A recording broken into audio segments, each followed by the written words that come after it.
தமிழக நெடுஞ்சாலைத்துறையில் உதவி கோட்ட பொறியாளர்கள், உதவி பொறியாளர்கள் மற்றும் இளநிலை பொறியாளர்களுக்கான பொது பணியிட மாறுதல்கள் ஆண்டுதோறும் நடைபெற வேண்டும் என்ற நியாயமான எதிர்பார்ப்பு திமுக ஆட்சியில் புறக்கணிக்கப்பட்டு வருவதாக பொறியாளர்கள் குற்றம் சாட்டுகின்றனர்.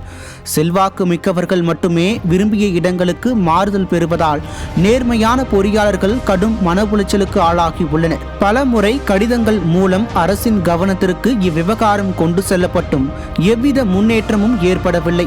இதனை எதிர்த்து தமிழ்நாடு நெடுஞ்சாலைத்துறை பட்டய பொறியாளர்கள் சங்கம் நீதிமன்றத்தில் வழக்கு தொடர்ந்தது. ஆனால் அரசு இதற்கு பொறுப்பற்ற முறையில் பதிலளித்தது பொறியாளர்களின் ஏமாற்றத்தை மேலும் அதிகரித்துள்ளது. இதன் விளைவாக நெடுஞ்சாலைத்துறையில் நேர்மையான பொறியாளர்கள் மன அழுத்தத்துடன் பணியாற்றி வருகின்றனர். இந்த அநீதிக்கு எதிராக பட்டய பொறியாளர்கள் சங்கம் விரைவில் சென்னையில் உள்ள நெடுஞ்சாலைத்துறை முதன்மை இயக்குனர் அலுவலகத்தில் பொது பணியிட மாறுதல் கோரிக்கையை முன்வைத்து நிர்வாகிகள் பங்கேற்கும் காலவரையற்ற உண்ணாவிரத போராட்டத்தை அறிவித்துள்ளது.